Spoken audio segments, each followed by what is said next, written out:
எங்கும் நிறை பொருளாய்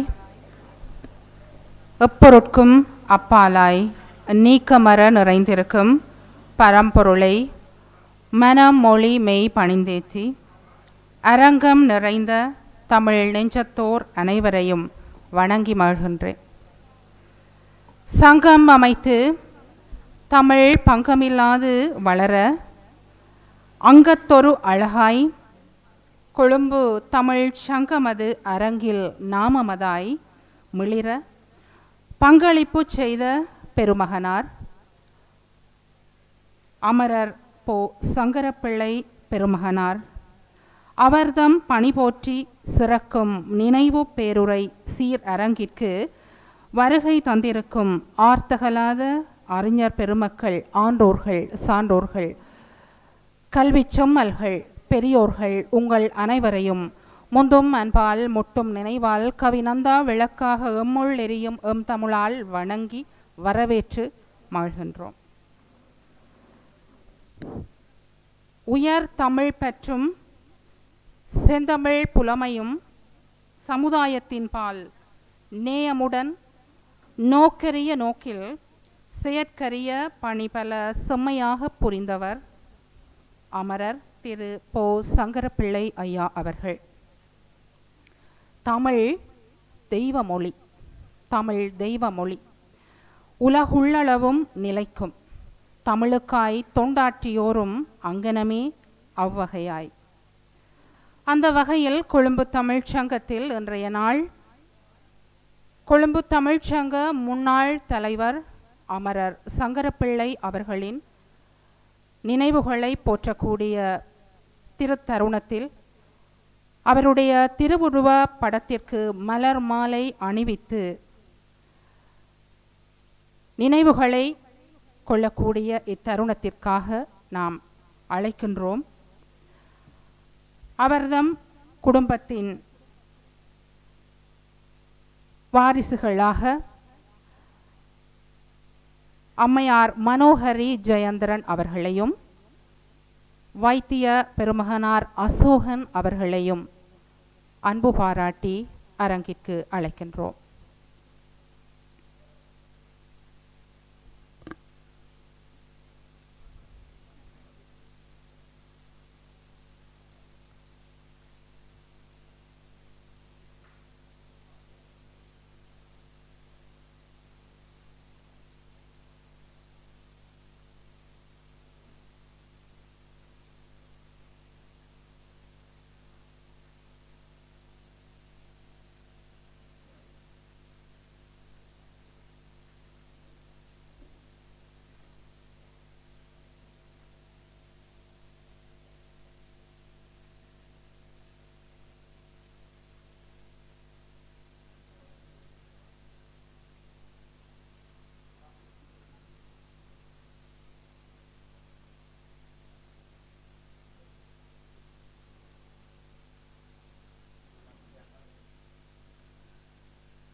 தமிழ் வாழ, சமுதாயம் வாழ, உயர்ந்த தவ சேவை, உயரிய சேவை, மக்கள் சேவை, மகேசன் சேவை என செயலாற்றியோர் வரிசையிலே இன்றைய நாள் கொழும்பு தமிழ்ச்சங்க முன்னாள் தலைவர் அமரர் சங்கரப்பிள்ளை அவர்களினுடைய நினைவுகளை கொண்டு ஈகை சுடர் ஏற்றுகின்ற நிகழ்வு இப்பொழுது. அதற்காக அன்பு பாராட்டி நாம் அவர்தம் குடும்பத்தின் வாரிசுகளாக இருக்கக்கூடிய அன்புள்ளங்களை அன்போடு அழைக்கின்றோம். வைத்திய பெருமகனார் மனோகரன் அவர்கள், வைத்திய பெருமாட்டி ரஞ்சனி அவர்கள்,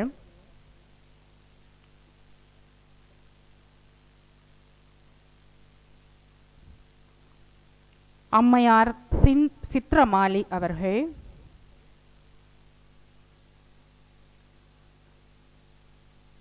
ஜி ஜி அவர்கள்,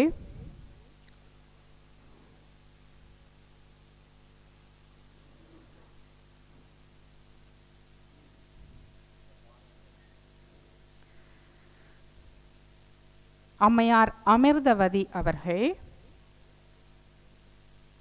திருவாளர் மகேந்திரன் அவர்கள்.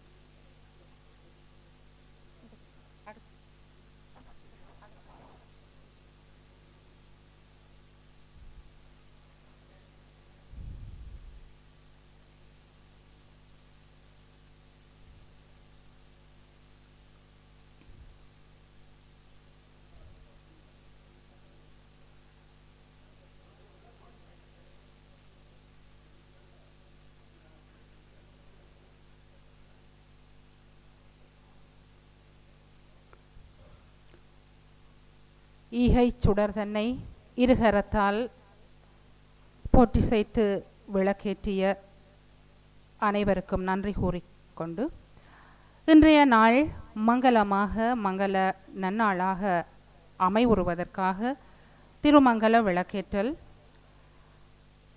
அன்போடு அழைக்கின்றோம்.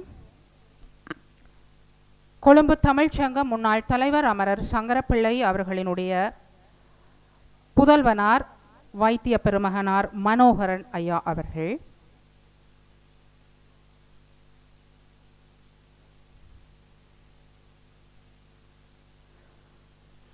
முன்னாள் ஆளுநர் இலங்கை மத்திய வங்கி கலாநிதி இந்திரஜித் குமாரசுவாமி ஐயா அவர்கள்,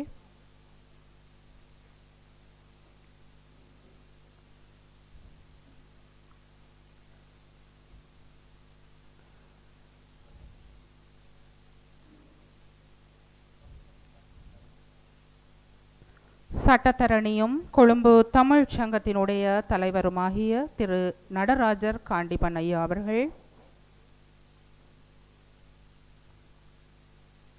கொழும்பு தமிழ் சங்கத்தின் உதவி செயலாளர் திருமதி லீலாவதி மோகன சுந்தரம் அவர்கள், கொழும்பு தமிழ் சங்க செயலாளர் கந்தசாமி ஆழ்வாப்பிள்ளை அவர்கள்,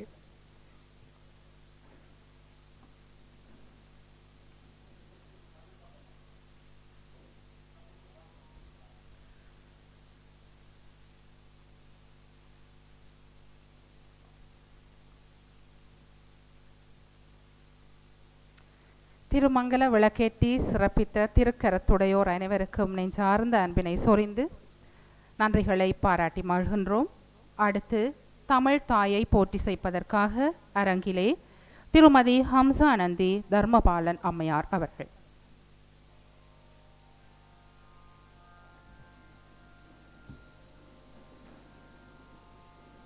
காதொளிரும் குண்டலத்தாள் கனிமொழியாள் வாழ்க, கைக்கு வளையாபதிகொள் கன்னிகையாள் வாழ்க, மேதகு மென்மார்பிடை சிந்தாமணியாள் வாழ்க, மின்னுமணி மின்னும் மணிமேகலை சூழ் மெல்லிடையாள் வாழ்க, சீதமலர் பாதமொலி சிலம்புடையாள் வாழ்க, சேர சோழ பாண்டியர்தம் செல்வமகள் வாழ்க, நீதியொரு சங்கோலாய் தூய குரல் தாங்கும் திகரறிய செந்தமிழ் தாய் நேடூழி வாழ்க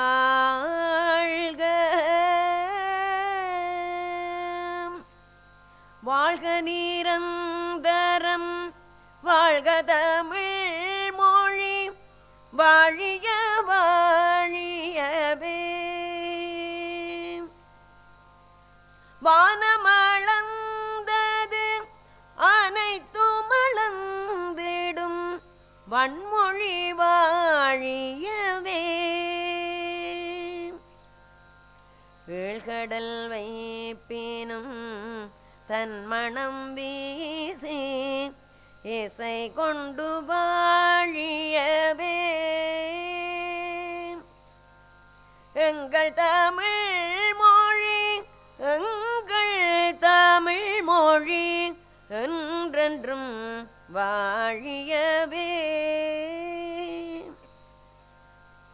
சூழ்கலி நீங்க தமிழ் மொழியோங்க துலங்குக வையகமே தொல்லை வினைதரு தொல்லை அகன்று சுடர்க தமிழ்நாடே வாழ்க தமிழ் மொழி வாழ்க தமிழ் மொழி வாழ்க தமிழ் மொழியே வானமறிந்தது அனைத்தும் அறிந்து வளர்மொழி வாழியவே வன்மொழி வாழியவே வளர்மொழி வாழியவே. நன்றி.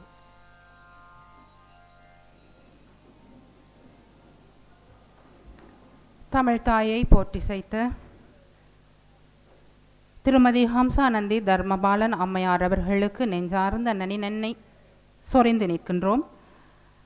அடுத்து அரங்கிலே தலைமை உரை சங்க தமிழை தகைசார் மரபுடனே பணிகள் பல ஆற்றும் கொழும்பு தமிழ் சங்க செயல்களை அந்த வரிசையிலே இன்றைய நாள் தலைவராக பணி போற்றி இந்த சமுதாயத்திற்காக பாடுபட்ட அமரர் சங்கரப்பிள்ளை ஐயா அவர்களை போற்றி செய்ப்பதற்காக நினைவு கொள்ளக்கூடிய நினைவு பேருரை அரங்கத்திற்கு நாம் பேரன்போடு மேடைக்காக அழைக்கின்றோம். சமுதாயத்திற்கான பணிகளாக மனிதாபமானம் மிக்க பொருளியலாளராக மனிதநேயம் மிக்க மாண்பாளராக தன்னலம் கருதாது பணிபல ஆற்றி சிறப்பித்து கொண்டிருக்கக்கூடிய முன்னாள் ஆளுநர் இலங்கை மத்திய வங்கி கலாநிதி இந்திரஜித் குமாரசாமி ஐயா அவர்களை அன்போடு அழைக்கின்றோம்.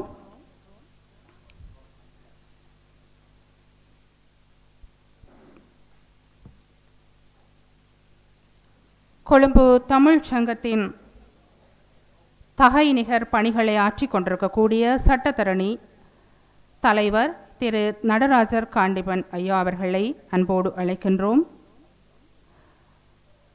இன்றைய நாள் தொடக்க உரைதனை ஆற்றி வைப்பதற்காக இணைந்திருக்கக்கூடிய வைத்திய கலாநிதி மனோகரன் ஐயா அவர்களை அன்பு பாராட்டி அழைக்கின்றோம்.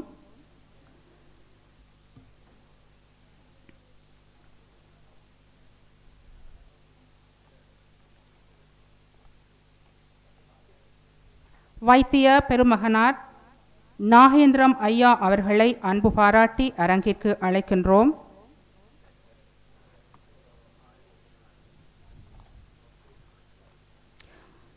கொழும்பு தமிழ்ச் சங்கத்தின் உதவி செயலாளர் திருமதி லீலாவதி மோகன சுந்தரம் அவர்களை அன்போடு அழைக்கின்றோம்.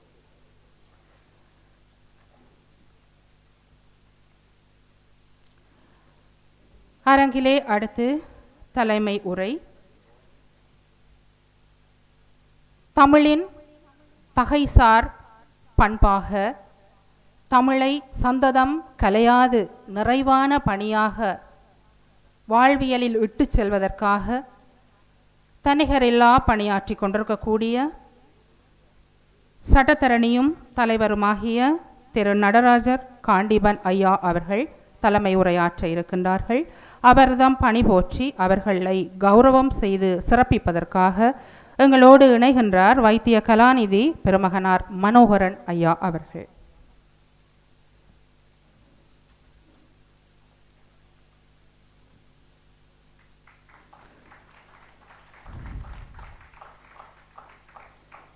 ஆம், தலைமை உரைக்காக அன்பு பாராட்டி தலைவர் அவர்களை அரங்கிற்களை.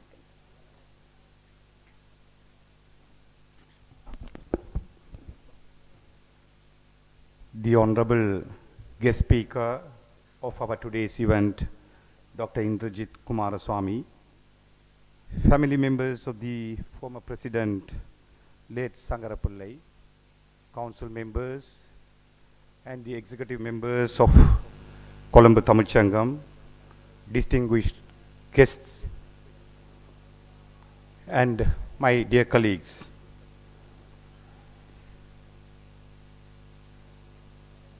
On behalf of Colombo Tamil Sangam, I warmly welcome you all first.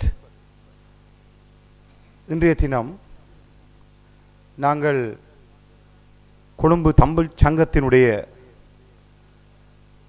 பிரதான ஒரு கர்த்தாவை பற்றி அவருடைய நினைவாக நினைவு பேருரை நிகழ்வொன்றை தமிழ் சங்கத்தோடு சேர்ந்து அவர்களுடைய குடும்ப உறவினர்களோடு சேர்ந்து நாங்கள் ஆக்கியிருக்கிறோம்.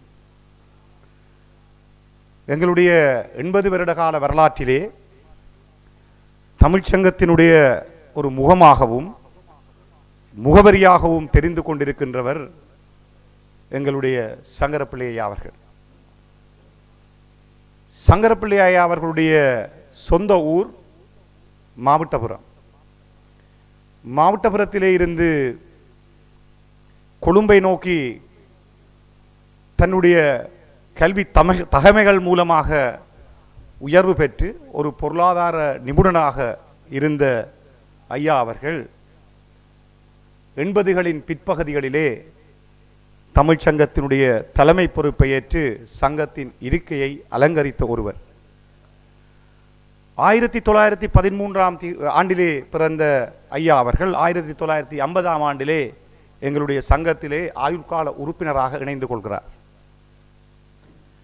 அவருடைய சங்க பணிகளின் நிமித்தம் அவருடைய அயராத உழைப்பின் மூலமாக அவர் பல பதவிகளை அலங்கரித்து தமிழ் மக்களுக்கு இன்னோரென்ன இன்னல்கள் இழைக்கப்பட்ட அந்த ஆண்டிலே தமிழ்ச்சங்கத்தினுடைய தலைவராக இருந்து தமிழ்ச்சங்கத்தை பேணி பாதுகாத்து இன்றைய நிலையிலே இந்த சங்கரப்பிள்ளை மண்டபமாக உலகனைத்தும் தெரிகிற தமிழ்ச்சங்கத்தினுடைய முகம் இந்த சங்கரப்பிள்ளை மண்டபம். உங்களுக்கு தெரியும், அனைத்து நிகழ்வுகளிலும் இந்த மண்டபத்தினுடைய இடம் பெயர் என்று சொல்லி வருகிற பொழுது கொழும்பு தமிழ்ச்சங்கம் சங்கரப்பிள்ளை மண்டபம். இன்று சங்கரப்பிள்ளை மண்டபம் என்றால் அது கொழும்பு தமிழ்ச்சங்கத்திலே இருக்கிற மண்டபம் என்று அவருடைய பெயர் மூலமாகவே உலகறிந்த மண்டபமாக எங்களுடைய தமிழ்ச்சங்கத்தை அவர் ஆக்கி தந்திருக்கிறார்.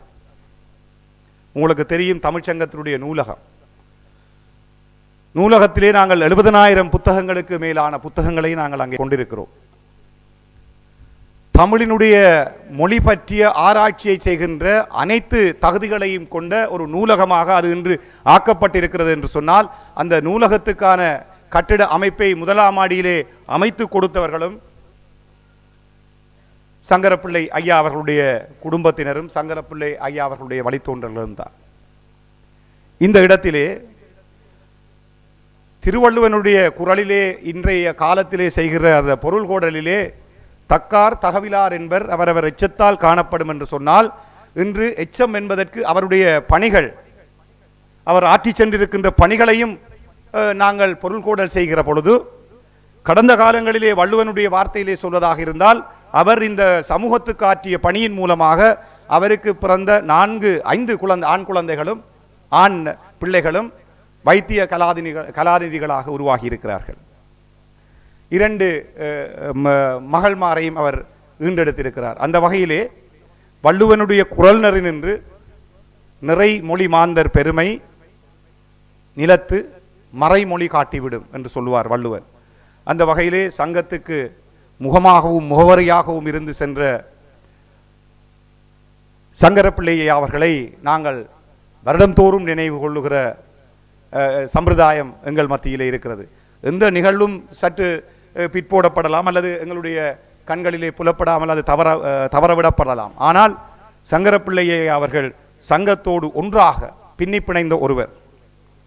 அந்த வகையிலே இன்றைய இந்த நிகழ்வுக்கு வருகை தந்திருக்கின்ற உங்கள் அனைவரையும் சங்கத்தின் சார்பிலே வரவேற்றுக் கொண்டு இன்றைய எங்களுடைய இந்த விழாவினுடைய பிரதம பேச்சாளர் அல்லது விருந்தினர் பேச்சாளராக அமர்ந்திருக்கின்ற டாக்டர் இந்திரஜித் குமார் சுவாமி அவர்கள் பற்றி நான் ஒரு சில வார்த்தைகள் பேசியாக வேண்டும். அவரை our guest speaker, the former governor of the central bank and the topmost economist of our time, Dr. Indrajit Kumaraswamy, is here today to deliver his speech on reviving the northern economy in Sri Lanka. Though his name is well acquainted with our society, our Sangam is honored and blessed by his presence today, and I would like to praise some of his talents and credentials before this gathering in honoring him. Dr. Indrajit Kumaraswamy was the son of civil servant Rajendra Kumaraswamy and Vijayamani. His parental grandfather C. Kumaraswamy was a civil servant, and his maternal grandfather S.K. Vijayaratnam was chairman of Negambu Urban Council. He has one sister, is well-known figure among our society, Radhika Kumaraswamy. Dr. Indrajit Kumaraswamy was educated at Royal College, Colombo and Harrow School in UK. He was captain of Royal Primary Cricket team. Then as his father, Rajakumaraswamy, got a UN post, he had to move to New York and he joined the UN International School and completed grade 9. His last lap of post-secondary education was in a boarding school in UK, Harrow School, for boys, and he completed up to grade 13 there. He was captain of Harrow's cricket team from 1967 to 1968 and also played rugby for the school for 3 years. After school, he joined Emmanuel College, Cambridge, from where he received BA Honours degree and MA degree. He played first-class cricket for Cambridge University Cricket Club between 1997 and 1972. He joined the Central Bank in the year 1973 and he secured a scholarship to do his doctorate in the economics at the university, UK's Sussex University. Now let me quote some excerpts from a narration written about Dr. Ranjit Kumaraswamy by the former deputy governor of the Central Bank of Sri Lanka, Dr. W.A. Vijayawardena, published in the Colombo Telegraph under the caption, Conversations with Sri Lanka's Top Economist. I quote, "The boy from Cambridge. It was the year 1974. The Central Bank had recruited a new batch of staff officers. News soon came that among them there was a boy from Cambridge University who spoke English with a foreign accent. By the time the bank's lower rank inhabitants, including this writer, Dr. W. Vijayawardena, were all local graduates. Driven by the protection mentality that displayed itself in a camouflaged veil of extreme local sentiments, they had felt the need of projecting the bank as their exclusive preserve. Any attempt by the bank's management to penetrate the preserve by adding foreign graduate to its rank was considered as a conspiracy against local brains. Hence, when this Cambridge boy was taken in, he was considered an outsider and a threat. We therefore looked at him with suspicion. Then again, under the caption, an extremely friendly young man. So this is by Dr. Vijayawardena. Therefore, our initial dealings with him were cautious. We watched him from a distance to see any sign that would betray his exclusive elitist upbringing. But the reports that came from his colleagues in the bank supervision department to which he had been attached presented a different story. Like any other cub examiner, he had walked, sometimes soaked in rain and sometimes under scorching sun with his team to examine banks and behaved in a very way as one of them. There was nothing elitist about this Cambridge boy. After our initial fear had somewhat dissipated, I approached him personally one day at the lunchroom to get acquainted with him. To my surprise, he was extremely polite, friendly, easygoing, humor-filled, and social spirited. He was professional to a fault. I found him to be one of us and not an outsider. Even after 45 years, I still have the same feeling about him. And then this is doctoral, அவருடைய கலாநிதிப்பட்ட ஆய்வு இன்றைய தினம் அவர் எடுத்துக்கொண்டிருக்கின்ற ஆய்வோடு மிக ஒன்றிப்பான ஒரு தலைப்பு. Then again from his quotings I quote, it is from the bank supervision that Indrajit secured a scholarship to do his doctorate economics at UK's Sussex University. I was there from 1977 to 1981, said Indrajit. So he interviewed him in that discussion. What was his research at Sussex for its Doctor of Philosophy DPHL degree? I asked him.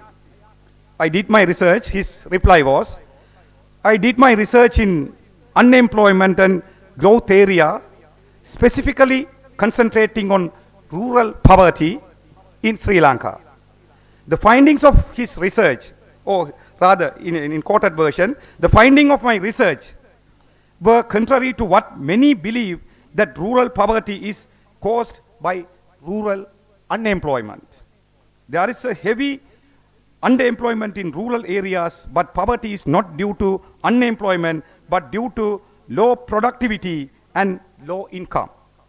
What it means is that rural poverty cannot be eliminated by offering jobs to rural people. It can be eliminated by helping them to improve productivity and through it incomes. ஆகவே இன்றைய இந்த பேச்சிலே, அவருடைய பேச்சு ஆங்கிலத்திலே இருந்தாலும் கூட நீங்கள் எல்லோரும் கற்றறிந்தவர்கள். உங்கள் எல்லோருக்கும் அவருடைய அந்த பேச்சு மிக ஆர்வத்தோடு இங்கு வந்திருக்கிறீர்கள். அதற்கு அடுத்து அவருடைய நூல் வெளியீடு இருக்கிறது, சிறப்புரை டாக்டர் மனோகரன் அவர்களுடையது. அடுத்து இந்த விசேட உரையிலே டாக்டர் இந்திரஜித் குமாரசாமி அவர்கள் யாழ்ப்பாண வடக்கின் பொருளாதாரத்தினுடைய மறுமலர்ச்சி அல்லது மீளெழுச்சி பற்றி தன்னுடைய உரையை ஆற்ற இருக்கிறார். I don't want to stand in the way of depriving you all from listening to his speech. இறுதியாக சங்கரப்பிள்ளை அவர்களுடைய அந்த நிலத்திலே, அந்த மண்ணின் ஒரு மைந்தனாக நானும் தெல்லிப்பளையைச் சேர்ந்தவன், மாவட்டபுரம் என்னுடைய அயலூர். உங்களுக்கு தெரியும், மாவட்டபுரத்திலே சச்சிதானந்த கவிஞர் ஒருவர் இருக்கிறார். அவருடைய அடிகளிலே நான் நினைக்கிறேன் அவருடைய அந்த கவியை பொன்னுத்துறை எங்களுடைய சங்கரப்பிள்ளை அவர்களுடைய நினைவுக்காக நான் சமர்ப்பிப்பது மிகவும் பொருத்தமாக இருக்கும். சாவில் தமிழ் படித்து சாக வேண்டும், என் சாம்பல் தமிழ் மணந்து வேக வேண்டும், பாடையிலே படுத்தூரை சுற்றும் போதும் பைந்தமிழில் அழும் ஓசை கேட்க வேண்டும், என் சாம்பல் ஓடையிலே கரையும் போதும் உன் தமிழே சலசலத்து ஓட வேண்டும் என்ற வரிகளுக்காக, தமிழுக்காக உழைத்து மறைந்து நினைவுகளிலே என்றும் மறையாது இருக்கின்ற சங்கரப்பிள்ளையா அவர்களை போற்றி வணங்கி தமிழ்ச்சங்கம் என்றும் அவரை நினைவில் கொள்ளும் என்று கூறி என்னுடைய உரையை இத்தோடு நிறைவு செய்து கொள்ளுகிறேன். நன்றி, வணக்கம்.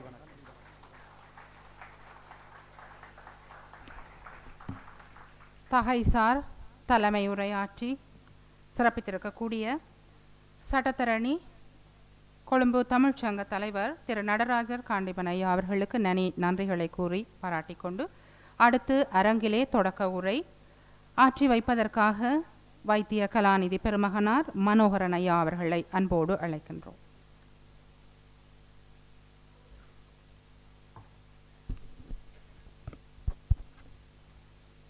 கொழும்பு தமிழ்ச்சங்க தலைவர் காண்டிபன் அவர்களே, முன்னாள் மத்திய வங்கி ஆளுநர் டாக்டர் இந்திரஜித் குமாரசாமி அவர்களே, கொழும்பு தமிழ் சங்க உறுப்பினர்களே, பெரியோர்களே, தாய்மார்களே, நான் சங்கரப்பிள்ளை ஐயாவின் கடைக்குட்டி. எனது அண்ணா சொன்னார், உங்கள் தந்தையாரை பற்றி கதையுங்கள் என்று சொன்னார். 15 நிமிடங்களில் கதைத்து முடிக்க வேண்டும் என்று. என் தந்தையை பற்றி கதைக்க வேண்டுமென்றால் 15 மணித்தியாலங்கள் கதைக்கலாம். ஆனால் என்ன செய்வது, அண்ணனின் சொல் தட்டக்கூடாது. அதனாலே நான் என் உரையை குறுகிய காலத்தில் முடித்து வைக்கிறேன். மாவை கந்தன் வீட்டிற்கும் மாவட்டபுரம் என்னும் குக்கிராமத்தில் எனது தந்தை 1913ஆம் ஆண்டில் பிறந்தார். ஒரு காலத்தில் அது மிகவும் செல்வந்தமான குடும்பம். ஆனால் எனது தந்தை பிறந்த பொழுது மிகவும் வறுமைக்குள் தள்ளப்பட்டு விட்டது. அதற்கு காரணம் அவரது தந்தை. அவர் ஒரு விவசாயி, ஆனால் வேலை இல்லாத விவசாயி. மாவட்டப்புற செம்மண்ணிலும் தண்ணீரும் இருக்கிறது, செம்மண்ணும் இருக்கிறது. அப்படி இருந்தும் அவர் ஒரு வேலை இல்லாத விவசாயி. கொஞ்சம் குடிப்பழக்கமும் உண்டு. அத்தோடு அவர் ஊர் சண்டியர். பிற்காலத்தில் எனது தந்தை சொல்வார், தாங்கள் மாவட்ட திருவிழாக்களில் செல்லும் பொழுது அவரது தந்தை கையிலோடு சாட்டியோடு செல்ல, சிறு பிள்ளைகள் அவரது பிள்ளைகள் பின்னால் செல்லுவார்களாம். அப்பொழுது அவர்கள் கையில் பை இருக்குமாம். இவர் கடைக்கு முன்னால் நின்று அந்த சாட்டையை எடுக்கும் பொழுது அவர்கள் பயந்து இனிப்பு பண்டங்களை பிள்ளைகளின் பைக்குள்ளே திணிப்பார்களாம். அப்படிப்பட்ட சண்டியர் பரம்பில் வந்த பரம்பரை எமது பரம்பரை. எனவே எங்களுடன் மோத வேண்டாம்.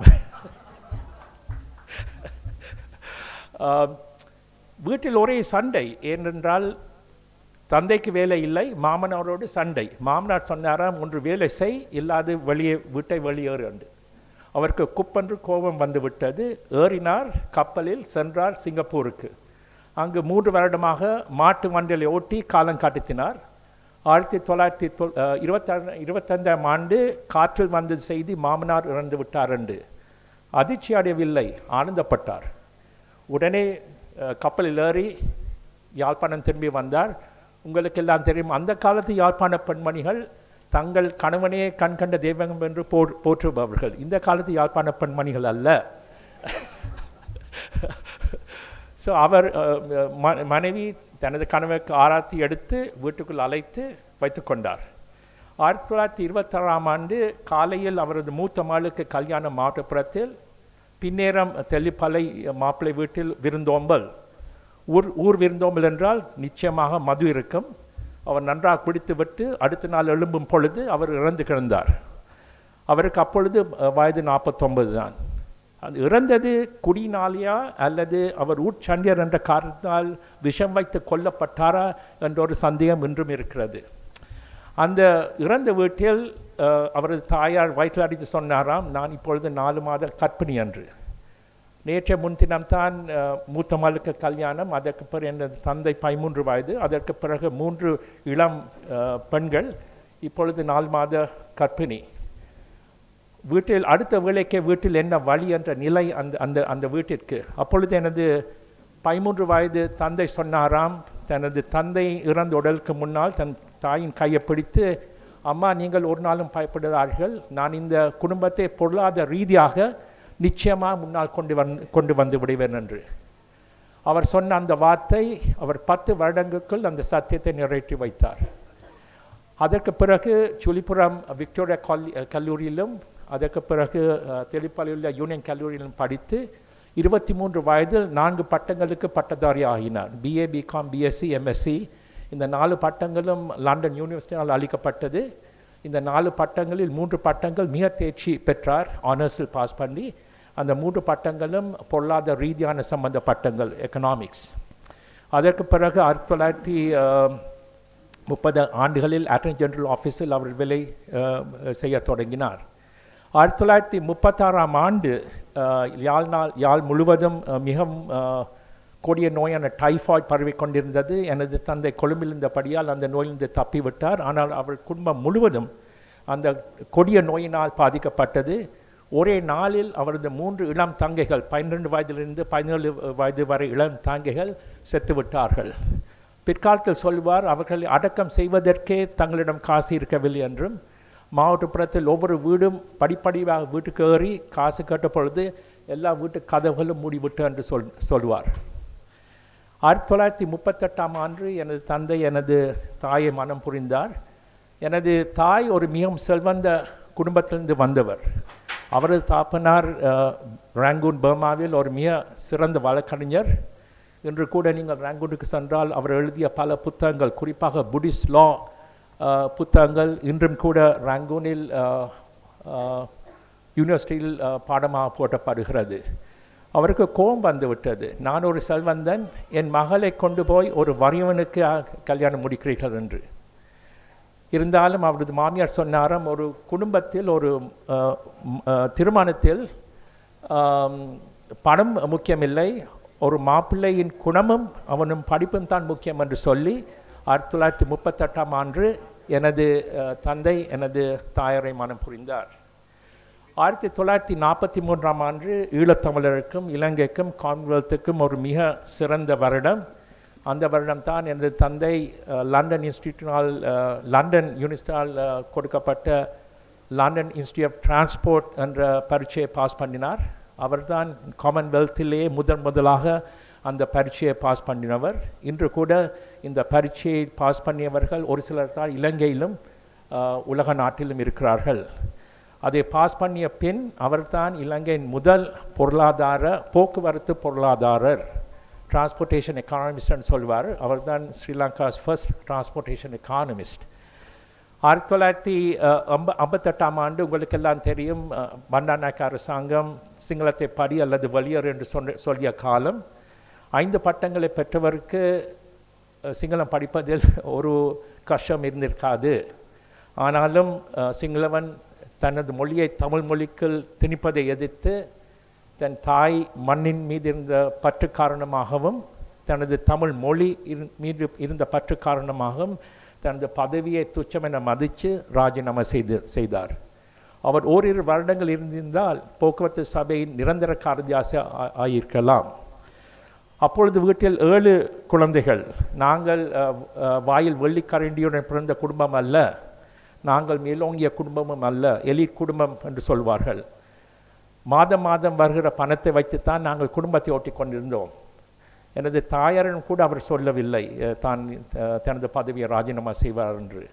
அதற்கு பிறகு இலங்கை வர்த்தக சம்மேளனத்தில் சேர்ந்து சிலான் நேஷனல் சேம்பர் ஆஃப் இண்டஸ்ட்ரியில் சேர்ந்து அதன் பிரதான காரியதரிசியாக, சீஃப் எக்ஸிக்யூட்டிவாக 1982 வரை அவர் பணிபுரிந்தார். 1960 ஆண்டுகளில் அவர் ஒரு பொருளாதார விரிவுரையாளர். அவர் எக்வனாஸ் காலேஜிலும் டெக்னிக்கல் காலேஜிலும் வித்யோதயா காலேஜிலும் சிலான் யூனிவர்சிட்டியிலும் பொருளாதார விரிவுரையாளராக இருந்தார். அவர் கொழும்பில் இருக்கும் பொழுது அவர் ஐக்கிய தேசிய கட்சியின் ஆதரவாளர். ஆனால் யாழ்ப்பாணம் செல்லும் பொழுது அவர் தமிழ் கட்சியின் ஆதரவாளர். இப்பொழுது இருக்கும் உங்கள் ஜனாதிபதி ரணில் விக்ரமசிங்கன் தந்தையாருடன் மிகவும் தொடர்பில் வைத்து கொண்டிருந்தார் எட்மண்ட் விக்ரமசிங்க. 1964 ஆண்டு அவர் இலங்கை போக்குவரத்து சபையின் செயல் நிபுணராக, ஒர்க்கிங் டைரக்டர் ஆக நியமிக்கப்பட்டார். அப்பொழுது யாழ்ப்பாணத்தில் இருக்கும் நூற்றுக்கணக்கான தமிழ் இளைஞர்களுக்கு வேலை வாய்ப்பு கொடுத்தார். ஒரு முறை அப்பொழுது போக்குவரத்து அமைச்சராக இருந்த வீட்டு சுகதாசா கேட்டாராம், mister Sankarapillai, is this Ceylon transport board is this Jaffna transport board என்று. 1983ஆம் ஆண்டு உங்களுக்கெல்லாம் தெரியும், இனக்கலம் நடைபெற்றது. எனது தந்தை ஒரு நீரழிவு நோயாளர், டயபிட்டிஸ், சிறு வயதிலேருந்து அவருக்கு நீரழிவு நோய் ஏற்பட்டு விட்டது. அதனால் காலில் ஏற்பட்ட ஒரு புண் மாறவில்லை. ஆனால் அதிர்ஷ்டவசமாக 2 வாரங்களுக்குள் அவர் அமெரிக்கா சென்றார். அங்கு சென்ற பொழுது அவர்கள் சொன்னார்கள், இந்த கால் புண் மாற வேண்டும் என்றால் உங்கள் கால்களை எடுக்க வேண்டும் என்று, முழங்காலுக்குள் ஆம்பிடேட் பண்ண வேண்டும் என்று சொன்னார்கள். அதிர்ச்சி அடைந்தார். ஆனால் ஒரு நாளைக்குள் அவர் சொன்னார், by depression, I can't go on with my life, I must fight this and I should move on. So அதற்கு பிறகு 6 வருடம் மிகவும் சிறப்பாக அமெரிக்காவில் இருந்தார். கூறப்போனால் அவரது பொற்காலம் 6 வருடங்கள் அமெரிக்காவில் இருந்தது தான் அவரது பொற்காலம். 1989ஆம் ஆண்டு அவர் மாரடைப்பு நோயினால் சிகாகோ லாஸ் ஏஞ்சலஸில் மரணம் அடைந்தார். அவர் மரணமடைந்த பிறகு அவரது மனைவியார் எங்களை கூப்பிட்டு சொன்னார், உங்கள் தந்தை நினைவாக நீங்கள் ஏதாவது செய்ய வேண்டும் என்று. அவர் எனது தாயாரின் வேண்டுதலின்படி இந்த மண்டபமும் இந்த முதல் மாடியில் இருக்கும் வாசியசாலையும் 2000ஆம் ஆண்டு கட்டி கொடுக்கப்பட்டது. ஆவதும் பெண்ணாலே அழிவதும் பெண்ணாலே என்று சொல்வார்கள். எனது தந்தை ஆனது ஒரு பெண்ணால், வேறு யாரையும் பற்றி நினைக்க வேண்டாம், அது எனது தாய் தான். எனது தாய் ஒரு மிகவும் சிறந்த செல்வம் மிக்க குடும்பத்திலிருந்து வந்தவர். ஆனால் தனது கணவரை மணந்த பின் தனது பொருளாதார நிலை தனது கணவனின் பொருளாதார நிலைக்கு கொண்டு வந்து தன்னை ஒரு மெழுகுவர்த்தியாக ஆக்கி நம் குடும்பத்துக்கு ஒளிச்சுடர் தந்த ஒரு தெய்வம். எனது தந்தையிடம் படிப்பு இருந்தது, விவேகம் இருந்தது, புத்தி இருந்தது, திறமை இருந்தது. ஆனால் எனது தாயிடம் பொறுமை இருந்தது, தியாகம் இருந்தது. அந்த பொறுமையும் தியாகம் இல்லாவிட்டால் எமது குடும்பம் பூச்சம் என்று தான் சொல்ல வேண்டும். அவர் நினைவாக 4 வருடங்களுக்கு முன் ஒரு புத்தகத்தை வெளியிட்டோம். உங்களுக்கு சிலருக்கு அந்த புத்தகங்கள் கிடைத்திருக்கலாம்.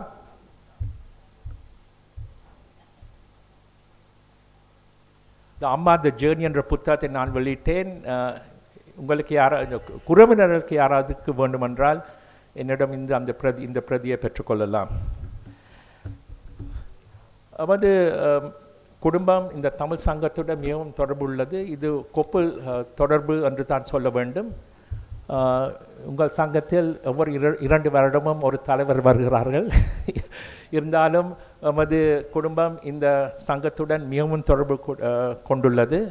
இந்த தொடர்பு என்றென்றும் நமது சந்ததியினோடு நிற்காமல் எல்லா சந்ததியுடன் நிற்க வேண்டும் என்று கூறி எனது உரையை முடித்துக் கொள்கிறேன். நன்றி, வணக்கம்.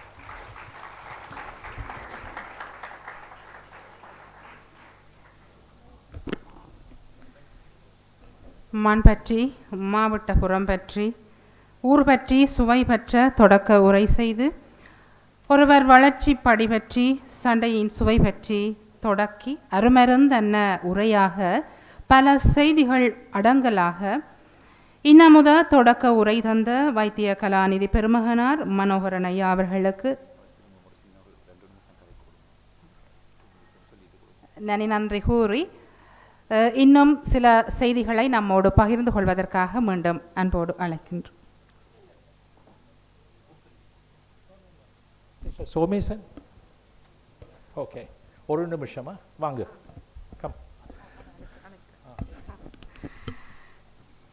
அடுத்ததாக கொழும்பு தமிழ்ச்சங்க முன்னாள் தலைவர் அமரர் சங்கரப்பிள்ளை அவர்களினுடைய அறிமுகத்தினை வழங்கி வைப்பதற்காக, அவர் பற்றிய குறிப்புகளை நம்மோடு பகிர்ந்து கொள்வதற்காக, தன்னுடைய பெரிய தந்தையார் பற்றிய நினைவுகளை நம்மோடு சுமந்து வந்திருக்கின்றார்.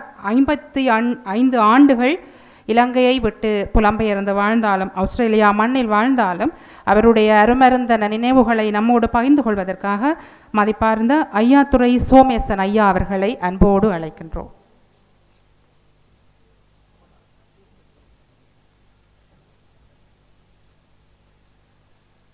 பெரியோர்களே வணக்கம். என்னுடைய பேர் ஐயாத்துரை சோமேசன். இவர் திரு சங்கரப்பிள்ளை அவர்கள் எனது பெரியப்பா. அவர் வீட்டிலையும் நாங்கள் எங்களுடைய அம்மா அப்பாவோடு இருந்து ஒரு 6 மாதம் இருந்தோம். இந்த வெள்ளவத்தையில் ருத்ரா மாவட்டத்தில் அவர் அவர் எவ்வளவு திறமையான மூலசாலி என்றதுக்கு நான் ஒரு அரை நிமிஷத்தில் அல்லது ஒரு நிமிஷத்தில் சொல்லி உங்களுக்கு முடிக்க போகிறேன். போடணுமா? சரி, சாரி. என்னென்றால் நான் இங்கே இந்த ஊரில் இருந்து 1966ஆம் ஆண்டு வெளிக்கிட்டவன்.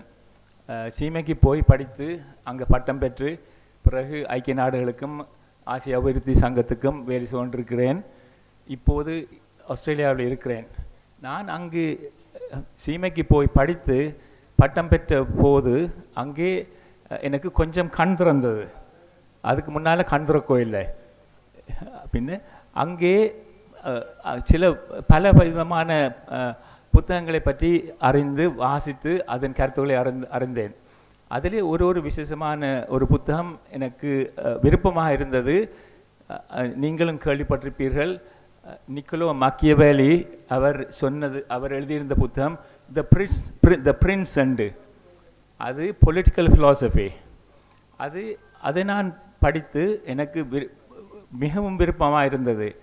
அந்த புத்தகத்தை நான் லண்டனில் வாங்கி இங்கே கொழும்புக்கு வரும்போது கொண்டு அன்பளிப்பாக கொடுக்கறதுக்கு என் பெரியப்பாவுக்கு கொண்டே அவர்கிட்ட வீட்டில் சொன்னேன். பெரியப்பா, நான் சீமையிலேருந்து வந்திருக்கிறேன். அவருக்கு தெரியும் இந்த கதையெல்லாம். ஆனால் நான் சொன்னேன், இந்த புத்தகத்தை உங்களுக்கு அன்பளிப்பாக கொடுக்க போகிறேன். என்ன புத்தகம் கொண்டிருக்கிற இடான்னு கேட்டார். பின்ன நான் இதை காட்டினேன். இந்த புத்தகத்தை இதைத்தான் நான் கொண்டிருக்கிறேன். இது நான் எப்போவோ மாஸ்டர்ஸ் டிகிரி லண்டன் யூனிவர்சிட்டியில் படிக்கும்போது அதுக்கு டெக்ஸ்ட் புக்காக இருந்த புத்தகம் இடாண்டார். பின்ன நான் வாளை மடக்கி திருப்பி மன்னிப்பு கேட்டுக்கொண்டு அவர் சொன்னார், நீ கொண்டு வேறு யாருக்கும் கொடுண்டு. அந்த கதை என்னென்றால், இங்கிலீஷில் சொல்லப்போனால் நான் ஒரு சில வார்த்தைகள் சொல்ல போகிறேன் இங்கிலீஷில். He was an intellectual giant. அவருக்கு மூளைத்திறம் தேவை எல்லாத்துக்கும் மேலாக. அதைத்தான் நான் பாராட்டி அவருக்கு, அவர் எங்களோட பெரியப்பாவிருந்து எங்களுக்கு கண் திறந்த மனுஷன். வணக்கம்.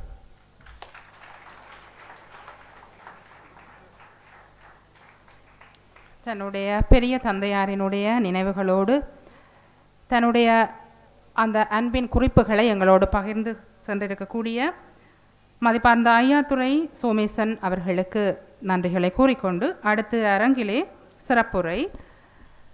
சிறப்புரையை ஆற்றுவதற்கு கலாநிதி இந்திரஜித் குமாரசாமி ஐயா அவர்கள், முன்னாள் ஆளுநர், இலங்கை மத்திய வங்கி, மனிதநேயம் உள்ள சிறந்த பொருளியலாளராக மாண்புமிகு பணிகள் பல ஆற்றியிருக்கக்கூடியவர். அவர்களை இத்தருணம் நாங்கள் அழைக்கின்ற அதே நேரம் ஐயா அவர்களை கௌரவித்து அரங்கிற்கு அறிமுகம் செய்து வைப்பதற்காக மதிப்பார்ந்த டாக்டர் நாகேந்திரன் ஐயா அவர்களை அழைக்கின்றோம்.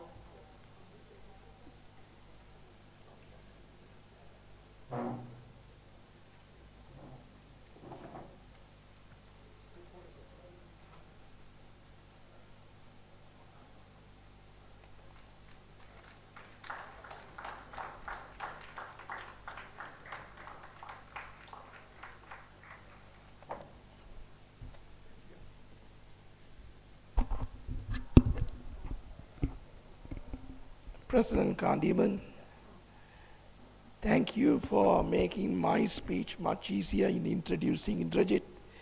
You have done all the necessary things. And also I want to thank you for breaking a tradition and having us come and speak in English.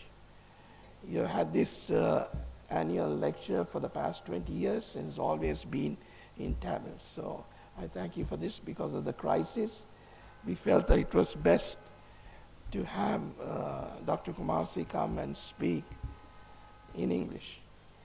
So the crisis reminds me of the time when I was studying for my medical entrance. And late at night, my dad sat down with me and he was trying to make me an economist. So he says, why don't you, instead of going to medical college, become an economist?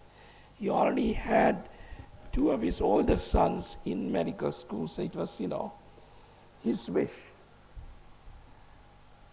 And when I didn't seem convinced, he told me that the country needs good economists more than good doctors. So it is an honor for me to welcome Dr. Indrajit Kumarasamy, an economist, the good doctor, to the Sangarapillai Hall.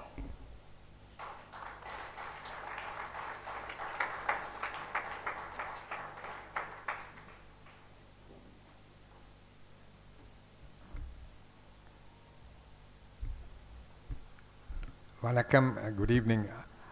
I think Nage has made, excuses for my lack of ability to speak in Tamil. வணக்கம். நான் மன்னியுங்க, எனக்கு தமிழில் கதைக்க கஷ்டமாக இருக்குது. ஏனென்றால் நான் சின்ன காலத்திலே வெளியூருக்கு போனேன். இனி தமிழில் இப்போ கதைக்க போனேன் என்றால் அது சரி வராது. இனி நான் இங்கிலீஷில் கதைக்க போகிறேன். Let me say that it's a great privilege to deliver the SANGARAPILLAI Memorial lecture this year, and I thank Dr. Nage for inviting me to deliver these remarks. Clearly, Dr. Sangarapillai was a giant, particularly as far as the Colombo Tamil community was concerned. This building and the very lively and very rich activities of the Sangam is testimony to what he started amongst the community in this area. So it's a privilege, particular privilege to be able to come and deliver this lecture. Now I suspect that most of you in this audience probably know about the subject I'm going to speak about than I do. That is the revival and development of the northern economy. It is not an area that I'm particularly knowledgeable about, but I will try to share some thoughts from a broader perspective. I'm going to start by talking about the need to have very sound macroeconomic policies in this country. Having a central banking background, you won't be surprised that that is where I'm going to start. Because unless one has macroeconomic stability, you can't have development in any part of the country. It becomes much more difficult. Second thing I want to do is talk about is the European experience. Europe was racked by war for over a century. And in that period it had 2 world wars, tremendous destruction. And at the end of it, the way they've created peace and sustainable peace is by having greater integration on the European continent. So I think we need to see whether there are any lessons for us there.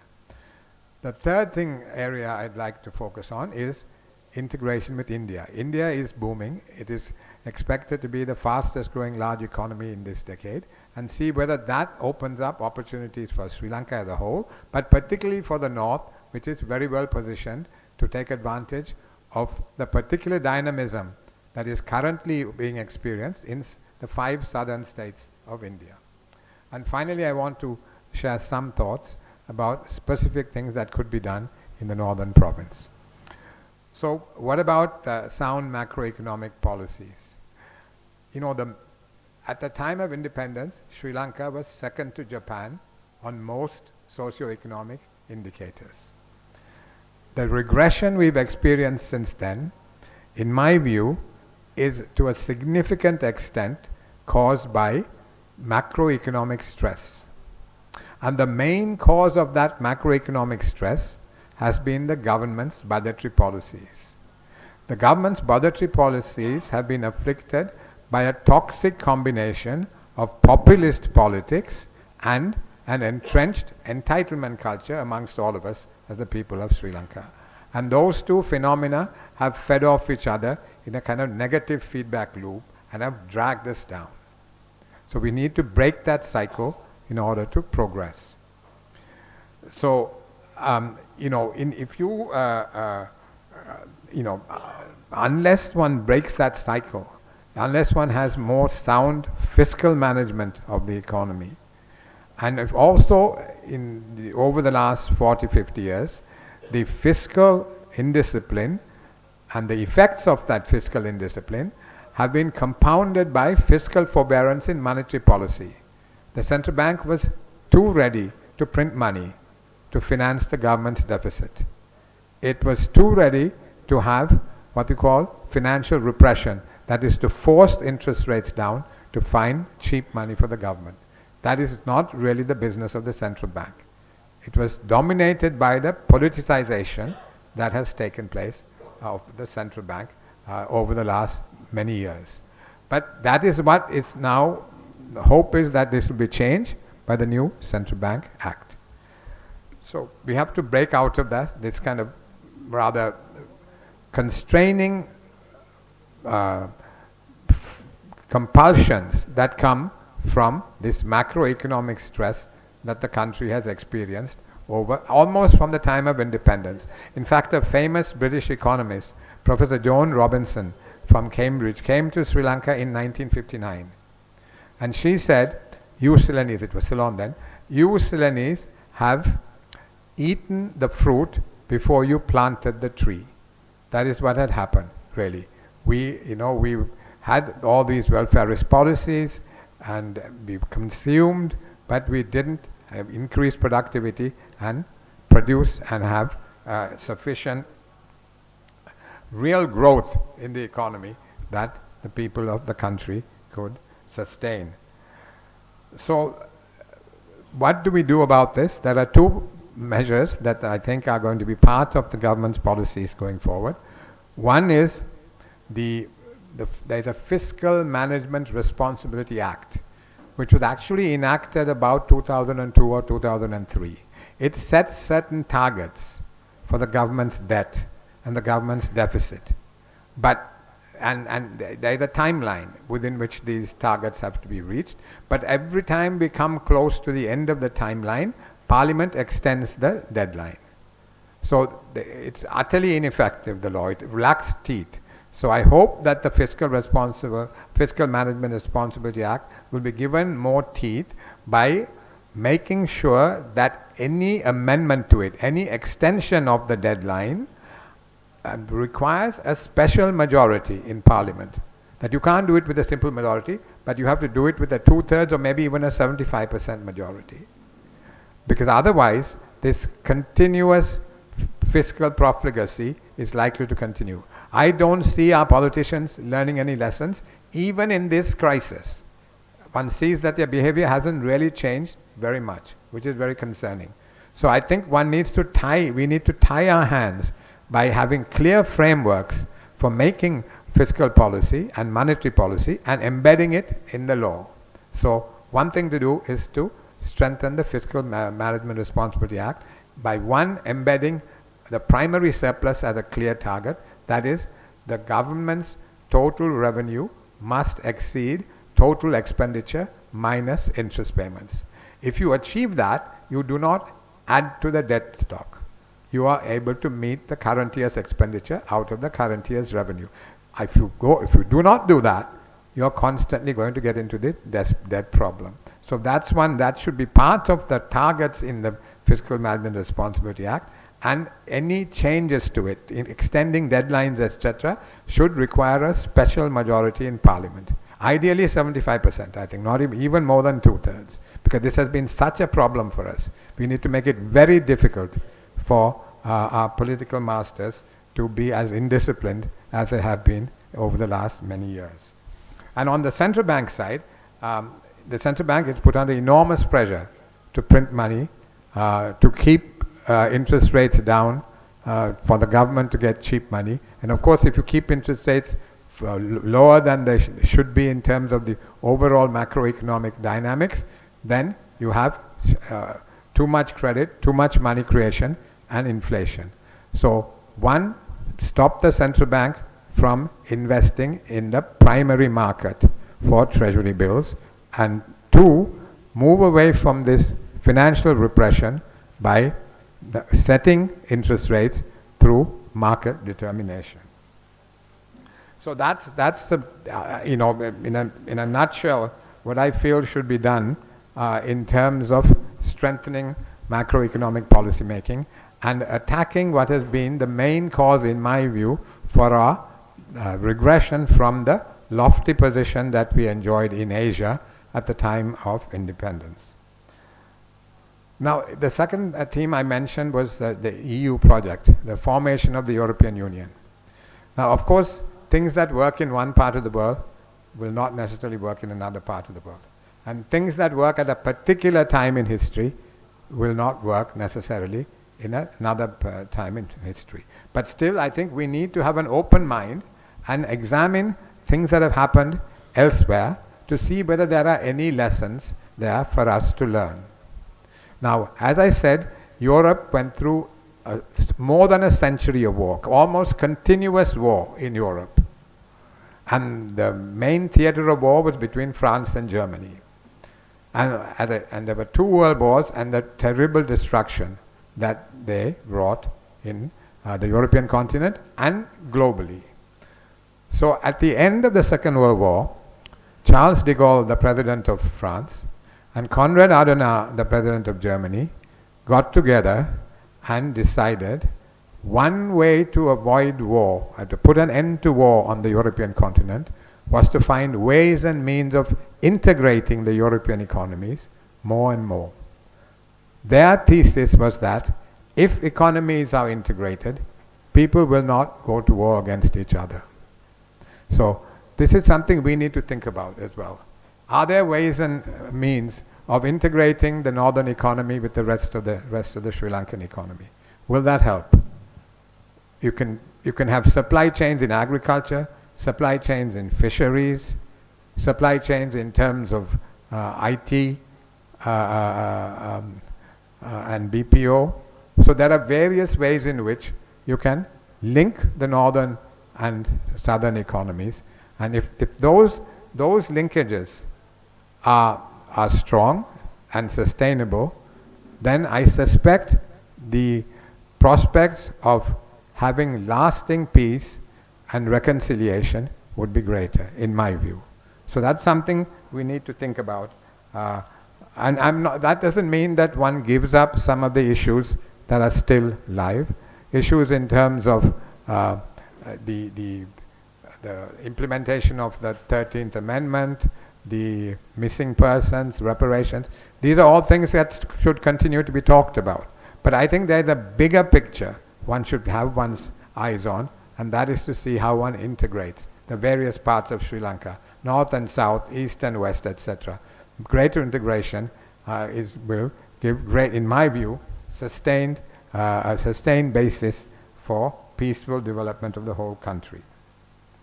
In Europe, they started with the European Coal and Steel Agreement in 1952 and then went all the way to the euro as a single currency for the whole European area. So that's the kind of thing that one can think about to see how whether we can learn lessons in terms of our own circumstances. Then the other point that I wanted to turn to is integration with India, greater integration with India.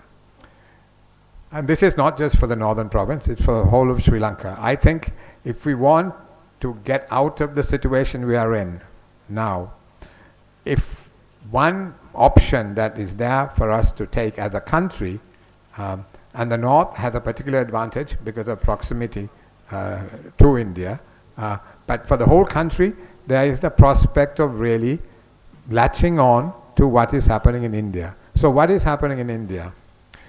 India, many professional economists say, India is going to be the fastest growing large economy in the next decade. And Prime Minister Modi has said that he wants to make India a global supply chain hub. A lot of the supply chains that are moving out of China because of the fracturing of the global economy and the concerns that have emerged in terms of globalization and the need that many countries now feel to take greater care in terms of their dependence on China, is playing into India's hands. It's benefiting India. Billions of dollars of investment are going into India. And now if if India does take off, it has been growing quite fast, but if it has real takeoff in the way that China took off or Japan took off, then Sri Lanka should be able to benefit from that. Because if you study what happened when first Japan and then China took off, all the countries in that region benefited by hooking into the Japanese and Chinese supply chains. So we can replicate that here as well. And earlier, though we had proximity to India, and we've had proximity forever, of course, but it was very difficult to do cross-border business, particularly have cross-border supply chains, because infrastructure in both countries was so weak. The roads were bad, the ports were bad, the airports were bad. So the transaction costs of doing business across the borders was very high, and therefore it didn't make much sense to have these cross-border supply chains. But now infrastructure in both countries is improving, and therefore the basis for having cross-border supply chains has got much more propitious. So that is another opportunity, and the north of the country, given its proximity to particularly the 5 southern states of India, that is Tamil Nadu, Kerala, Telangana, Karnataka, Andhra Pradesh, all of them are booming. So we are here 20 miles across the Pork Strait. And if now there's an international airport, hopefully KKS port will also be restored and revitalized. The Rameswaran Talemana ferry hopefully will be revived, and therefore those transport links will also be stronger, which will give a further boost to possible economic activity across the two countries. So if you take all that together, I think that is another opportunity that the north of the country, not just the north, the whole country in fact, needs to grasp in the years going forward. Let me now turn to the north in particular, and some ideas about what one can do specifically about the north. I think around 2017, the late Mangala Samarveera became concerned about what was happening in north. That was the time when there were these suicides, particularly of women in the north, because of indebtedness. Now, the strategy after the war ended was to restore major infrastructure, the railroad, the roads, etc., the air roads, etc., and 2, to provide microcredit for the people for self-employment opportunities. Now, the restoration of the infrastructure was obviously useful, though the infrastructure that particularly benefited small producers were not really focused upon. It was the main trunk roads and the railroad, etc., but that in itself was beneficial. But the using microcredit to provide financing for a population that had been caught up in a conflict for 30 years, and when there was enormous pent-up consumption, putting money into the hands of those people and expecting them to then use it productively was not really very realistic. Clearly they were going to spend on things they hadn't spent for 30 years. The consumption items they had been deprived of for 30 years. Equally, the 30-year war also deprived some of the most dynamic people who had left those areas. And the people who were there, some of them, did not have the wherewithal to take opportunities in terms of self-employment. It was asking too much of them, of a population that had been caught up in a 30-year conflict, to find the wherewithal to have successful self-employment projects. So people got into trouble. They took the debt, spent it on consumption, didn't have the capability to have successful self-employment opportunities, and they were indebted and could not get out of the debt trap. And there were, as I said, sometimes even suicides of a number of women in that area. So that attracted Mangala Samarveera's attention. Also in the central bank, we were very concerned, because the central bank is the regulator of these finance companies.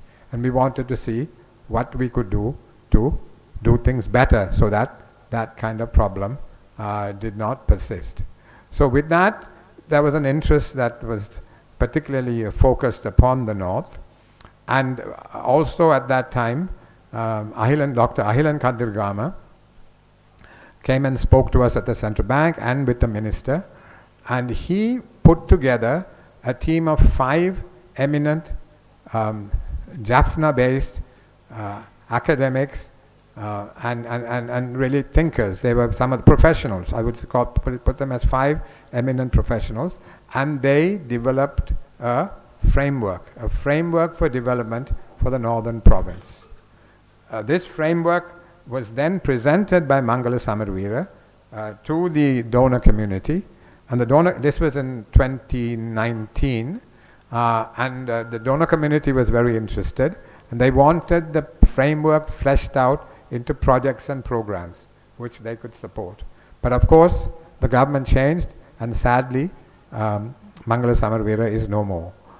So that work is still in abeyance, but that framework is still available. If you go into the central bank or the treasury websites, you will see it. And it's still a framework. It needs to be translated into projects, programs, activities, etc. But it's an extremely useful framework in my view, in terms of pointing the direction in which one can have a holistic approach. You know, there is tremendous amount of good work being done, particularly by diaspora Tamils who have come back and have done a tremendous amount of social work to uplift particularly those who are in need. And that work is extremely helpful, and it needs to be lauded. But you also need an overall framework and a holistic approach to develop the whole of the northern province. And in order to do that, it's important to have a development agency. Mangala Samarveera talked about having a coordinating entity in the Ministry of Finance to do that. It could be in the Ministry of Finance, but in my view it would be better to have a development agency which is chaired by the district secretary, and which includes all the divisional secretaries, but also people from the private sector, from civil society, from the diaspora, to have representation from all those stakeholders, and to develop a holistic program for the development of the northern province. Now the areas with promise are well known, right? There's agriculture, there's fisheries, there's IT, and those are the 3 most obvious areas. There could be others. Now, when it comes to agriculture, we need to be very careful. You know, agriculture in Sri Lanka employs 27% of the labor force and gives us only about 7 or 8% of GDP. What that means is that productivity in agriculture is exceedingly low. And so we trap a large segment of our population in low productivity, low income economic activity. We get their noses above the water, and we do that in a very expensive way. There is free water, there is a fertilizer subsidy, there is a guaranteed price. All these things have to come from the government's fiscal outlays. And in the foreseeable future, the government's capacity to make those outlays is going to be severely constrained. So we need to find another way of doing this. We need to modernize agriculture so that productivity is higher and people are able to stand on their own feet. So it's known, you know, this is not rocket science. Our people in agriculture know what to do. But it's the politics that has to be put right. Because politicians are scared to take away subsidies. They're scared to, take some tough decisions. It's tough love, but it's in the long run, it's good for the country and the people. But in the short run, there will be disruption. So one has to get through that. In fact, there was a team from Harvard that did some work in Sri Lanka. They said, at our level of development, only 15% of the population should be in agriculture, not 27. So we have this surplus in agriculture, and at the same time we say we don't have enough labor. We don't have enough labor for the apparel sector. We don't have enough labor for the tourism sector. That's simply because we are, as I said, trapping people in low productivity, low income agriculture. We need to basically make these changes. Very difficult. It's very easy to stand here and talk about these things, but politically tough decisions have to be made. But these are the kind of decisions we have to make if we are to put the country on a new course which takes us away from this repeating cycles of instability that has taken us to where we are today. The framework that I talked about, it looks at three pillars, three interdependent pillars to develop this holistic strategy. One is the factors of production, land, labor, capital. The other is the enabling environment, and the third is the social foundations of development. So in terms of as I said, the factors of production, we need to have affordable investment capital, affordable working capital, and the Jaffna of all the areas in the country has had a very successful cooperative movement over the years. And I think Ahilan and his team are working very hard to revive the cooperative banks and the cooperative thrift societies who are able to provide credit in a much more targeted way to the small producers who have difficulty in getting finance. And the labor as well, to try to increase female labor force participation. There are, of course, childcare, safe transport, etc., are things that need to be attended to. And then land is an intractable problem. The state owns 80% of the land in the country. It's very difficult for anybody to get land to do business. I know lots of people who've come from abroad who've tried to get land to invest and create employment for the people of the area. Extremely difficult to get land because of the state's control of land. So we need to find more business-friendly ways of handling land. Water, again, clearly that's crucial in the north. That's a major constraint. So the minor irrigation tanks, we need to rehabilitate them. Then the Iranamadu tank. For years we've talked about how to harness that water for the northern province. So we need to take firm decisions and move ahead on that front. Land fragmentation, particularly in the peninsula, the land is highly fragmented. It's very difficult to have economically viable units. So we need to find the ways and means of having critical mass in the land. Now in Thailand, they have farmer organizations, somewhat similar to our cooperatives. So we've got to look at ways and means of overcoming this problem of land fragmentation, whereby the size distribution of holdings are so small that they're really unviable without massive subsidy from the government, and the government no longer has the money to provide those subsidies. And then the enabling environment, technology, research and development, infrastructure, particularly infrastructure which supports the small producers, regulations which protect the natural resource base, but without being a hindrance and a burden on business. You need to facilitate business through these regulations, which are necessary to protect the natural resource base and to have health and safety standards, but they shouldn't be a burden in terms of adding costs. And one should strengthen state institutions to provide effective support, particularly through building up producer organization and networks.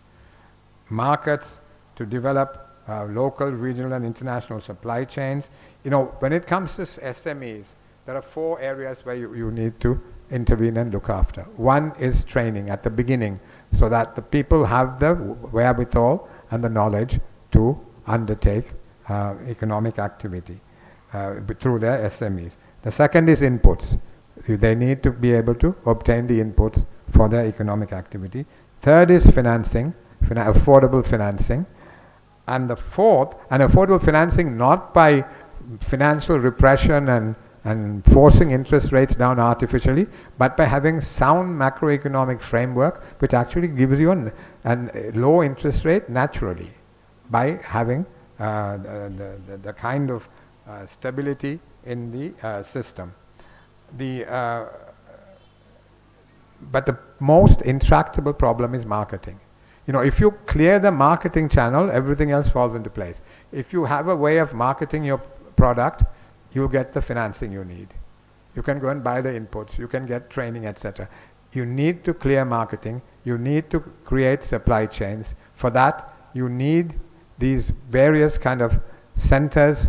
First, I think there's been talk of having an economic center in Kilinochchi, and that should move ahead. And then some satellite, I think they've talked about 10 satellite centers, economic centers in the rest of the northern province. So all these things I think should be put in place so that you have as I said, a holistic approach to tackling the marketing problem. So for instance, in fisheries, you know, we need the cold chain, we need maybe trawlers, whatever. You need investment to take the activity into a higher level. Housing, you know, we think the government has to do everything. That if there are houses to be built, that the government has to build houses. Well, the government no longer has money to build anything, really. So again, we need to see now the diaspora community, which is doing so much work, to see whether the diaspora community can get together and provide affordable housing for those in need. So these are, I think, new ways of helping. And I think also providing grants and low-cost loans through the Cooperative Rural Bank and the Thrift and Credit Committees. Those members of the diaspora who want to help can see whether they can channel money through these financial institutions. Because Highland Kadirgame is the person you should get in touch with. He is doing an enormous amount of work in strengthening the systems in these institutions so that you can have greater confidence in terms of giving them money. So that's something to be considered. So those are some thoughts that I thought I would share with you. So let me conclude basically by saying that while we should not forget the past and the issues that still remain unresolved, it is extremely important to look forward and to grasp the opportunities that are out there. Not to wait for the government to do things, but for the community, the entrepreneurial community in the northern province, the diaspora, all can get together and scan the landscape, see what the opportunities are. I try to identify some of them and then really to grasp them and move forward. You know, I must finish by sharing an anecdote told to me by an extremely senior official of the Asian Development Bank. He said, you know, when I attend various meetings, when I go to East Asia and have representatives of those countries at a meeting. Now, as you know, Japan and Korea have had a very troubled history. Japan and China have had a very troubled history. Yet, he said, when these countries get together, they are very pragmatic. They're trying to work out how to make money and to focus on the commercial opportunities that are out there. He said in South Asia, whenever the countries of the region got together, they moaned about what has happened over the last 75 years. They accused each other of this happened, that happened, you did this, you did that. And that is all they focus upon. He says the meeting finishes and the agenda of the day is largely ignored. I think we mustn't fall into that trap because there are opportunities that can be grasped and we should focus on that and go ahead and look to the future with confidence and, I think, in a very pragmatic and open-minded way. Thank you all very much for your time.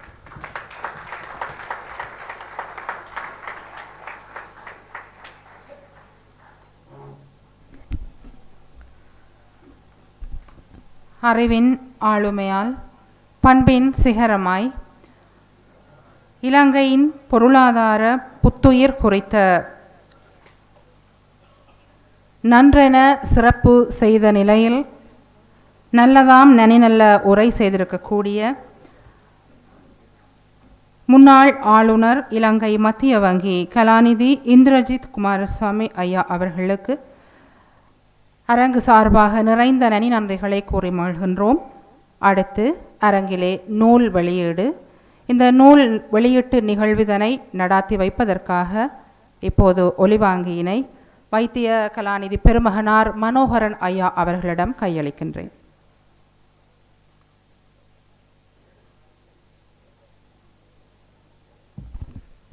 இந்த நூல் ஆங்கிலத்தில் எழுதப்பட்ட நூல் Kumbh Mela and journey to mount Kailash. இங்கே இருக்கிற இந்த மீட்டிங்கில் இருக்கிற எத்தனை ஆக்கள் கும்பமேளாக்க போய்க்கிறீங்க? ஒருவரும் போயில்லையா? கும்பமேளா என்பது உலகத்தின் the largest religious gathering in the world. இது ஒவ்வொரு 12 வருஷமும் இந்தியாவில் நடைபெறுகிறது. குறிப்பாக 4 ஸ்தலங்களில், அலகாபாத், ஹரித்வார், யூஜைன் அண்ட் நாசிக். இந்த இடத்தில் தான் இந்தியாவில் உள்ள எல்லா இந்து மத தலைவர்களையும் சிறப்புமிக்க நாக சாதுக்களையும் பார்க்கலாம். பலர் அங்கு போக முடியாது, ஏனென்றால் இப்பொழுது இருக்கும் பொருளாதார நிலை. அதோடு அங்கே போவது கொஞ்சம் கஷ்டம், என்றால் ஒரு நாளில் 20 மில்லியன் பீப்புள் வருகிறார்கள். எனவே இந்த கும்பமேளாவை இந்த புத்தகத்தின் வாயிலாக பல மிக சிறந்த படங்களோடு நான் இந்த புத்தகத்தில் தந்திருக்கிறேன். அது முதல் பாகம். இரண்டாவது பாகம் ஜேர்னி டு மவுண்ட் கைலாஷ். எத்தனை ஆக்கள் கைலாய மலைக்கு போயிருக்கிறீங்க? ஒருவரும் இல்லையா? உங்கள் சிவனை பார்க்குறது போயில்லையா? மவுண்ட் கைலாஷ் வந்து இப்பொழுது டிபெட்டில் இருக்கிறது. டிபெட் இப்பொழுது சீனாவின் ஆதிக்கத்தில் இருக்கிறது. இங்கு போவதற்கு குறிப்பாக 17 நாட்கள் எடுக்கும். அந்த மவுண்ட் கைலாச மலையை சுற்றி பார்ப்பதற்கு 4 நாட்கள் எடுக்கும். இது 22,000 அடி மேல் இருக்கிறது. இது போவது கொஞ்சம் கஷ்டம். ஆனால் இப்பொழுது நவீன வசதிகளுடன் சைனீஸ் அரசாங்கம் பக்தர்களுக்கு ஏற்பாடு செய்திருக்கிறது. அதுவே போக வேண்டியவர்கள் நிச்சயமாக நீங்கள் போகலாம். சரியா?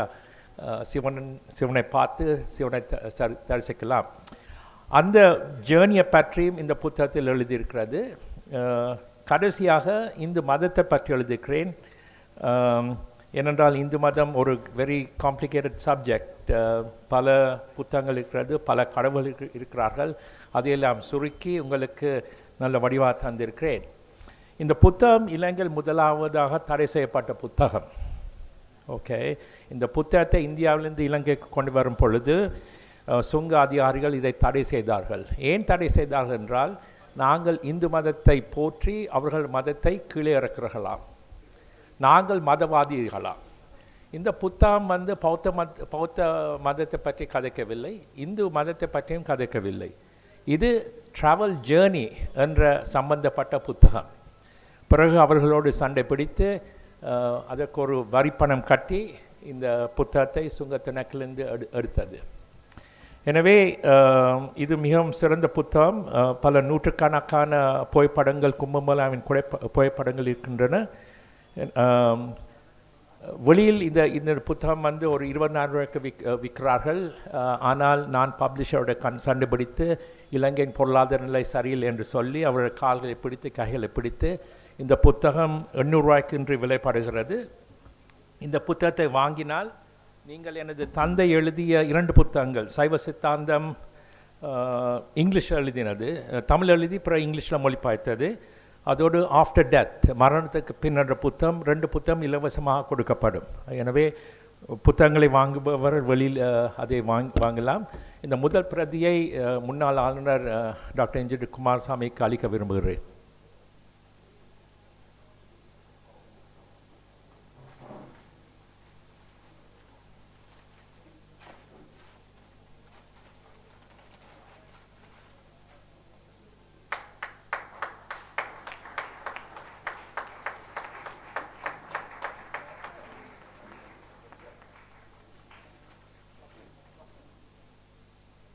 ரெண்டாவது பிரதிநிதியை யாழ்ப்பாண மருத்துவக் கல்லூரி டீன் மிஸ்டர் டாக்டர் சுரேந்திரகுமார் இருக்கிறார். டாக்டர் சுரேந்திரகுமார் வாங்க முன்னால்.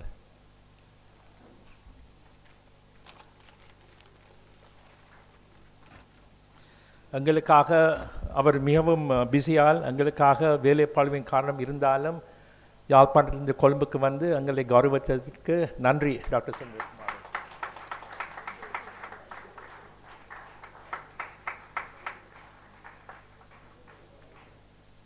மூன்றாவதாக இந்த புத்தகத்தை தமிழ் சங்கத்தின் தலைவர் காணிபனுக்கு அளிக்க விரும்புகிறேன்.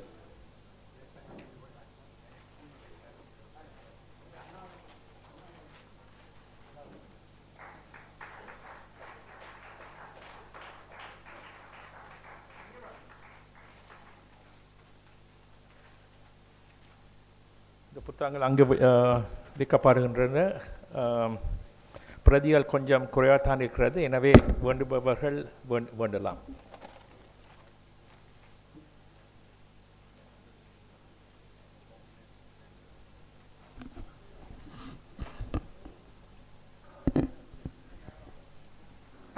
நூல் வெளியீட்டு நிகழ்வினை தொடர்ந்து கொழும்பு தமிழ்ச்சங்க முன்னாள் தலைவர் அமரர் சங்கரப்பிள்ளை அவர்களின்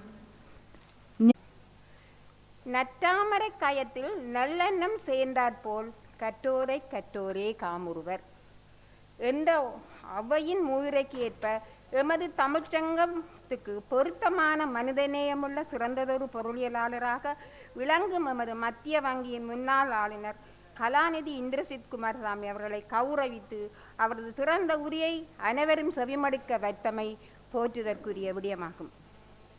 தற்காலத்து பொருளியல் தேவைக்கும் மந்த நிலைக்கும் ஏற்றதான வடபகுதியின் புத்துயிர் பெறச் செய்தல் என்ற தலைப்பிலான அவரது பேச்சு மிக அருமையாக இருந்தது.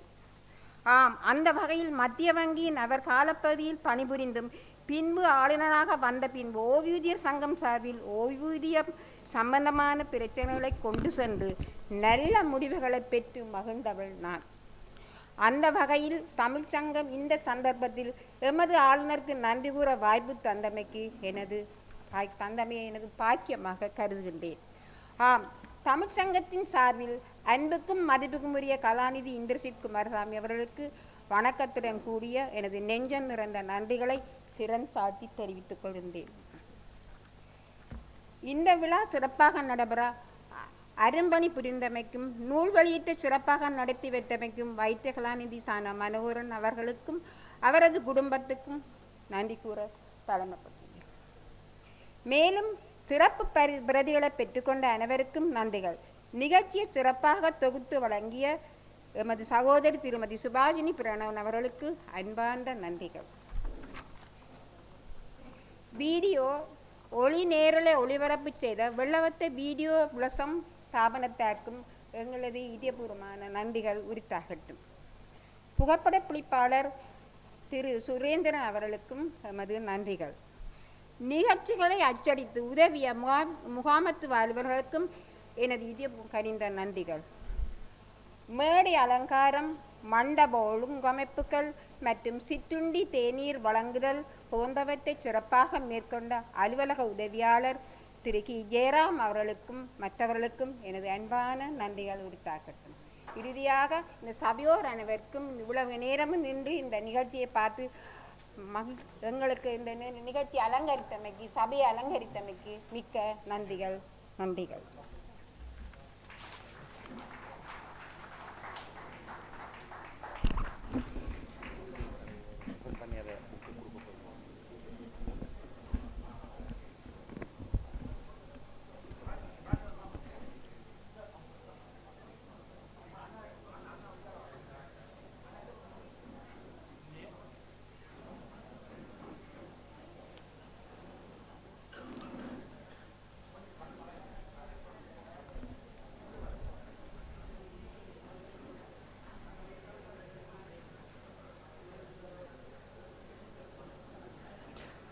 நனிநல்ல வருடாந்த சங்கரப்பிள்ளை ஞாபகார்த்த நினைவு பேருரை இனிதே நிறைவுற்ற நிலையில் சங்க கீதம் இப்போது அரங்கிலே.